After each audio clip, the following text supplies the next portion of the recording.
Salut à tous, j'espère que vous allez bien, bienvenue sur ma chaîne YouTube. Après s'être rapidement arrêté à Paris pour visiter la conciergerie Cars Up, aujourd'hui vous me retrouvez encore en vadrouille avec Pierre qui est de l'autre côté avec les voitures. Je me trouve en Allemagne sur la piste de Bilsterberg. On a été invité aujourd'hui par Aston Martin pour tester le nouveau DBX 707 qui est le nouveau SUV ultra puissant qui est censé concurrencer le Lamborghini Urus. Vous le voyez derrière moi, il y a les petits panneaux Aston Martin. L'idée de cette vidéo, vous présenter le nouveau DBX 707 ainsi que certaines voitures de la gamme Vantage qui sont présentes de l'autre côté. Le principe c'est que c'est un track day aujourd'hui, donc on va avoir beaucoup de roulage. Ça va me permettre de me familiariser avec la voiture, de pouvoir vous donner mon ressenti sur la conduite. On va pas trop parler fiches techniques aujourd'hui, l'idée ça va surtout être de parler du ressenti, de répondre à la question, savoir si cette voiture a sa place sur une piste. J'ai déjà pratiquement la réponse, mais je peux être surpris, parce que bon, un SUV sur la piste c'est pas toujours ça. Et la dernière fois, dans la vidéo sur la Toyota GT86 sur le Mont Ventoux, je vous ai demandé si vous aimeriez que Pierre intervienne un petit peu plus pour donner un avis un peu, je vais pas dire neutre, mais un avis un peu plus de débutant sur les voitures. Vous avez été beaucoup à me dire oui, donc aujourd'hui Pierre va aussi participer à la vidéo et me donner son avis sur le DBX 707, on va voir ce qu'il en pense. Donc ça va être intéressant d'avoir son ressenti sur la piste avec la voiture. Et bien sûr, je vous cache pas que moi le projet ça va être de faire glisser ce DBX 707 sur la piste, histoire de voir comment se comporte un SUV de 2,5 tonnes. Là je suis sûr qu'il y a la moitié d'entre vous qui sont tombés malades sur une piste. Voilà, tout ça n'a aucun sens, mais on est invité pour faire ça. Donc c'est parti.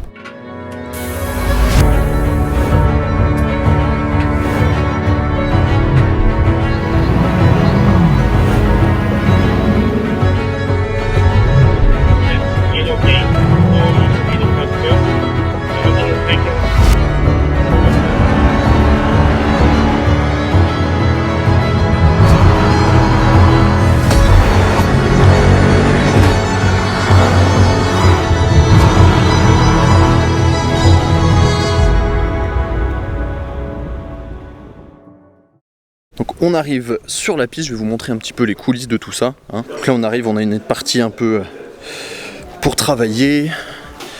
Il y a de la bouffe, qui est sûrement le stand le plus important pour moi. En plus ça a l'air vachement bon. Ici on a une Vantage F1 édition, alors une voiture que vous connaissez bien, celle-ci est en noir mat. Nous celle qu'on avait filmée avec Pierre était verte. Je sais pas si on pourra la conduire sur la piste, mais je vous avoue que ça me ferait plaisir parce que j'avais beaucoup aimé cette voiture, elle est vraiment superbe. Et le plus intéressant évidemment se trouve dehors, où on a tout simplement une immense rangée de DBX 707 et d'Aston Martin Vantage. Celle-ci est particulièrement magnifique avec les étriers de frein bleus. Ça c'est les nouvelles versions avec le nouvel avant.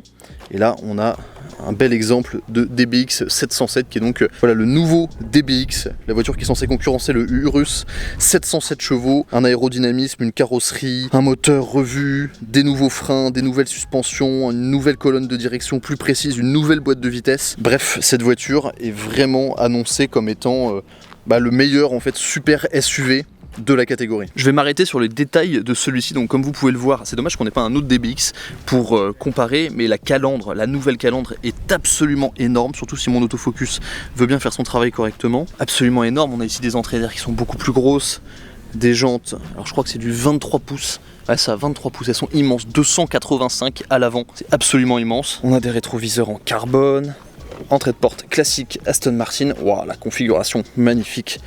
Magnifique. On a une console centrale entièrement en carbone, des nouveaux sièges, enfin, qui sont clairement ceux qui viennent de la Vantage. Le toit en Alcantara, des nouvelles palettes, une grande partie en carbone partout. On a les contreportes en carbone là-bas, magnifique. Je viens de voir ce détail, on a aussi l'arrière des sièges ici en carbone. J'aime beaucoup cette sellerie noire, blanche et bleue. Je trouve ça très exclusif. Alors l'idée vraiment, voilà, c'est un peu particulier. Je sais que c'est pas forcément le genre de voiture qu'on apprécie énormément sur cette chaîne, mais j'avais adoré réellement le DBX. La dernière fois que je l'avais essayé, j'avais trouvé la voiture incroyablement confortable et finalement incroyablement réussie. Et c'était tout à fait le pari d'Aston Martin de réussir à s'imposer ou du moins à s'intégrer. Il y a quelque chose qui est tombé dans le marché des SUV super sportifs. Et à l'arrière, voilà, on a toujours ce ducktail qui est très prononcé, le spoiler et la particularité, c'est la quadruple sortie d'échappement. Et on en a entendu passer un, je crois que ça fait beaucoup de bruit. Ici nous avons monsieur Pierre Filmcar, suivez-le sur Instagram, qui est en train de nous faire des belles images. Toutes les images d'introduction vraiment très dynamiques seront réalisées par lui aujourd'hui. Donc je suis content qu'il soit là. Et ici pour finir, nous avons la nouvelle Vantage Roadster dans une très belle couleur orange. Même si c'est un peu criard, je trouve que ça lui va super bien. Et juste à côté, nous avons une DBS volante dans une couleur un peu champagne avec les étriers dorés. Tout simplement une des supercars GT modernes au design le mieux réussi, surtout en cabriolet. Absolument somptueux, 725 chevaux avec le V12, une voiture absolument magnifique. Je profite que le capot d'une des voitures soit ouvert pour vous montrer le moteur. On a donc toujours le V8 4 litres biturbo d'origine Mercedes AMG, mais cette fois-ci avec des nouveaux turbos, nouvelle cartographie moteur. La voiture développe 707 chevaux. Ça commence à faire beaucoup pour un SUV, c'est pas mal de plus que le Lamborghini Urus, même si le Lamborghini Urus, il y a une nouvelle version qui va arriver dans peu de temps. On peut observer ici donc toute la partie châssis en aluminium, le haut des suspensions, la barre anti-roulis, anti-rapprochement, et bien sûr la petite plaque au centre avec le nom de la personne qui a fait l'inspection finale du moteur et de la voiture bien sûr. L'inspection finale, je rappelle que c'est tout simplement la vérification que la voiture est bien assemblée. Donc il passe une petite réglette entre les panneaux de carrosserie pour voir que tout est bien assemblé, que tout fonctionne. Et ensuite la voiture est prête à être envoyée en vente. Bonjour Pierre. Bonjour.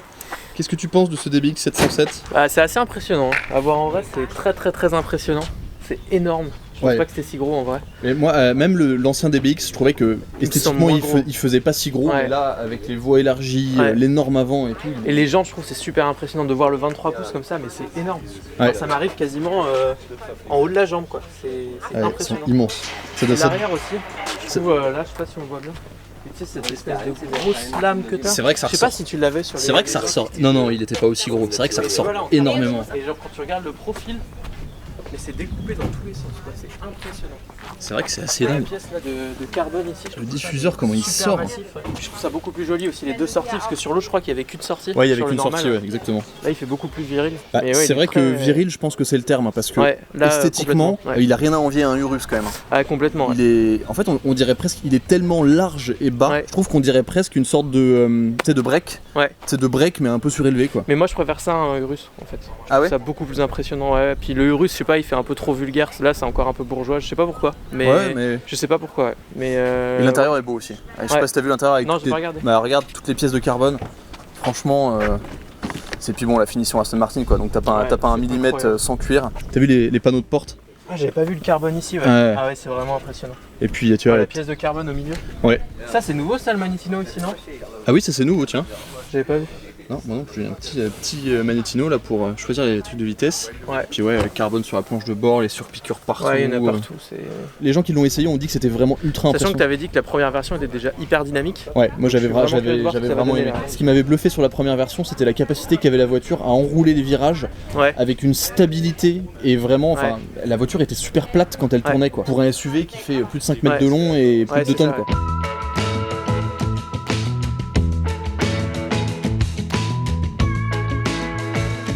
Ok, c'est le moment dans un premier temps de vous montrer la piste, cette piste de Bilsterberg qui est dans un état fantastique. On vient d'aller déjeuner et vraiment l'ensemble des bâtiments, tout est neuf, c'est magnifique, le tarmac est absolument parfait. Donc là je me trouve dans le DBX 707, j'ai eu l'occasion de le conduire un petit peu ce matin. Il y a beaucoup de modes de conduite, évidemment on va tout mettre en Sport Plus. Ils ont dit de pas désactiver le SP, mais évidemment je vais le faire, histoire de voir un petit peu ce que ça donne.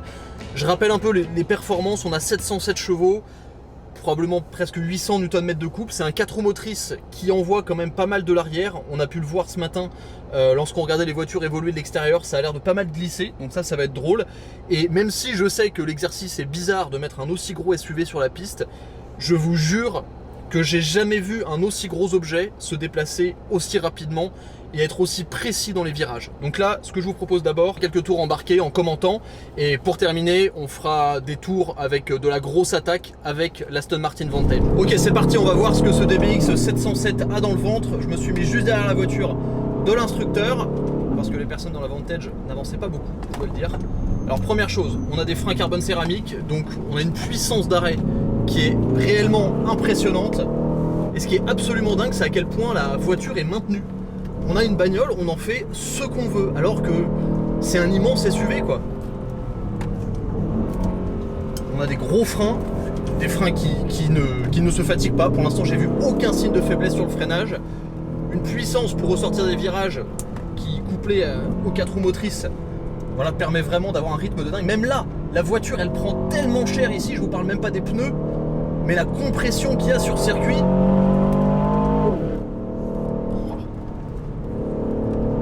Virage à l'aveugle ici, elle est incroyable cette piste. Gros freinage en ligne droite, dégressif, on lève le pied, la voiture s'inscrit, on sait exactement ce qu'on fait. Léger frein, plante l'avant, hop, on repart.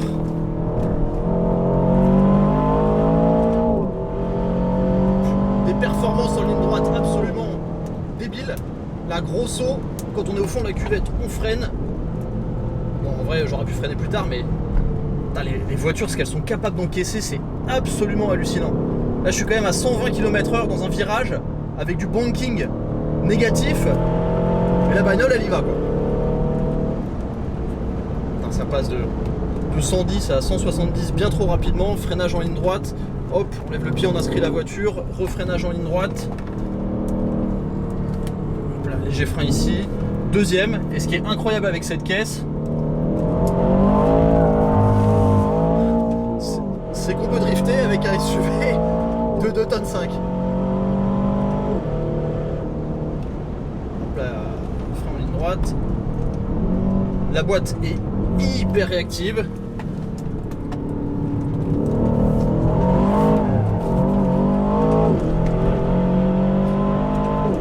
Qu'est-ce que c'est que cette machine? Comment c'est possible de faire ça avec une caisse aussi grosse? Ah, puis l'instructeur en plus il est sympa, il met du rythme. C'est facile de savoir qu'il y a du rythme, on a largué tout le monde derrière. Même là, le train avant, la seule limite en fait c'est les pneus, ça glisse un petit peu. Je vous dis pas la contrainte que doit encaisser la caisse. Ouh, ouais. Alors ça c'était un très beau caillou sur le pare-brise.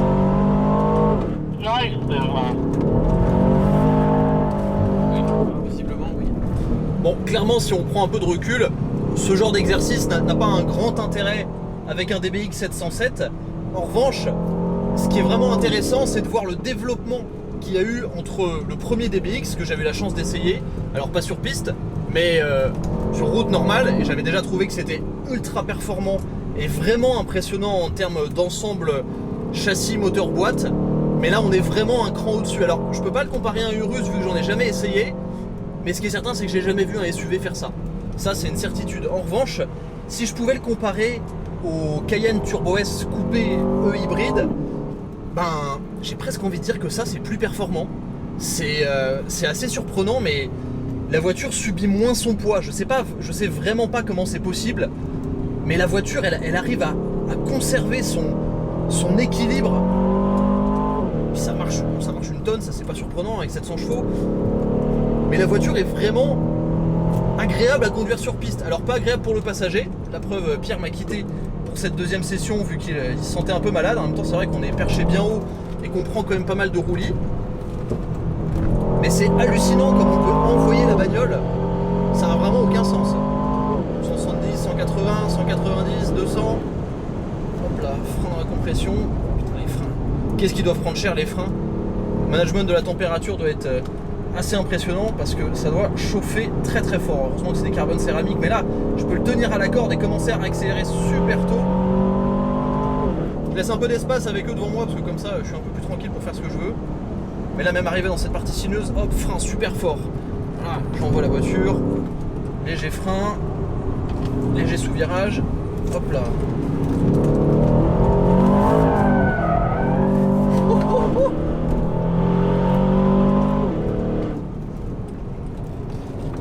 Non mais c'est indécent ce qu'on peut faire avec cette caisse, c'est absolument dingue.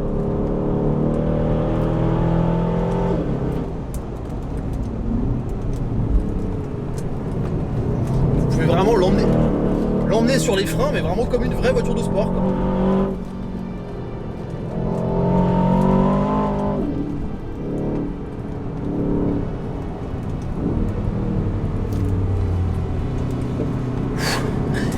C'est vraiment, ça ne sert à rien comme exercice, mais c'est juste excellent, quoi. Bon, ce que je vous propose, c'est qu'après on se retrouve pour un petit tour un peu plus dynamique en Vantage.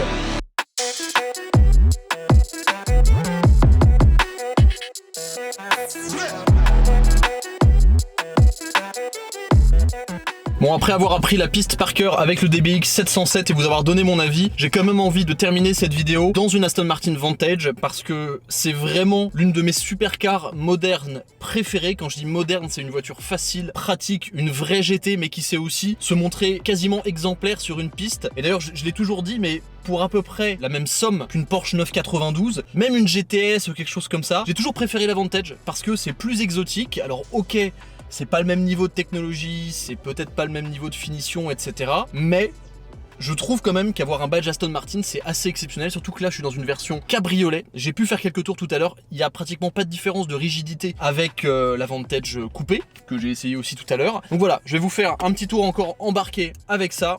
Juste le son du moteur pour vous en profiter, je vous ai aussi mis le GoPro derrière. Et voilà, quelques tours un peu dynamiques, évidemment avec le SP déconnecté, contrairement à ce qu'ils m'ont demandé de faire. Mais visiblement ça les fait rire, donc je continue.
De cette journée au volant du DBX 707 sur piste. Alors comme je l'ai dit, évidemment rien que DBX 707 sur piste, cette phrase n'a pas beaucoup de sens, mais, et c'est ça qui est absolument incroyable et j'ai même du mal à le croire, la voiture est incroyable sur piste. Donc j'imagine que sur route, en fait, c'est une voiture avec laquelle vous pouvez voyager dans un luxe extrêmement confortable. Le prix en atteste, le prix s'affiche ici, accrochez-vous à vos sièges parce que ça fait un petit peu mal. Je doute qu'ils vont réussir à en vendre énormément en France. Mais ce qui est intéressant, c'est qu'on voit vraiment le développement par rapport au DBX normal. La voiture fait un super son. À conduire, c'est vraiment hallucinant. Est-ce qu'on prend du plaisir au volant de cette voiture? La réponse est vraiment oui. Parce que c'est hors norme en fait. C'est plus une expérience à vivre que quelque chose vraiment de logique finalement. Mais je dois dire que c'est vraiment un bel exercice de la part d'Aston Martin, un exercice réussi. Et je suis vraiment super content qu'ils aient pu nous inviter aujourd'hui sur cette piste. Cette piste est incroyable. J'ai pu m'en rendre compte aussi avec les Vantage. Je vous ai fait quelques petits tours de piste un peu agressifs. C'était sympa parce qu'au début ils m'ont dit que j'avais pas le droit de drifter et quand ils m'ont vu faire ils m'ont dit bon écoute t'as l'air de gérer, vas-y. Donc un grand merci aux équipes d'Aston Martin qui étaient adorables. Et Pierre, un petit avis sur le DBX 707 qui t'a bien rendu malade? Ouais, c'est vraiment impressionnant, ouais. Mais c'est vrai que c'est très bizarre parce que vu que c'est efficace et qu'on se sent en hauteur dans un SUV, ouais. Moi c'est pour ça que ça m'a rendu malade. Alors que je suis pas trop malade en voiture d'habitude. Bah oui, j'ai l'habitude. T'as l'habitude que je te balade quoi. Tu me trimbales, ouais. Mais là franchement, ouais, j'avoue que. Et avec toutes les compressions du circuit aussi, parce qu'il y a beaucoup de compressions dans le circuit. Là, franchement, le circuit est technique, vraiment hyper demandant pour la voiture. Les compressions, les gros appuis, les appuis très longs, les parties très sinueuses, la voiture vraiment elle prend cher. Puis même en termes de pneus, de freins, mais la voiture elle s'usait pas quoi. Donc je dois dire que c'est vraiment impressionnant, même si personne n'ira mettre un DBX 707 sur piste, sachez que ça peut le faire. Ça vous coûtera cher en pneus et en freins, mais ça peut le faire. Et accessoirement, ça drift, ce qui est absolument incroyable. Enfin, c'est une prouesse technique pour ce genre de véhicule. Évidemment, ma préférence reste à la Vantage orange qui est partie. J'ai pas eu l'occasion de réessayer la DBS Superleggera volante qui était présente aujourd'hui, mais j'ai pu l'écouter passer sur la piste et le V12 c'était absolument génial. Un immense merci à vous de regarder ces vidéos et de nous permettre d'accéder à ce genre d'événement. C'est toujours exceptionnel de se faire inviter par une marque comme Aston Martin. Un grand merci à Pierre pour les images, pour son avis également. Et moi je vous dis à la prochaine, et dans la prochaine vidéo, laissez-moi réfléchir où est-ce qu'on sera. Je sais pas, mais je vous mets un petit extrait à la fin de la vidéo. Merci d'avoir regardé, ciao.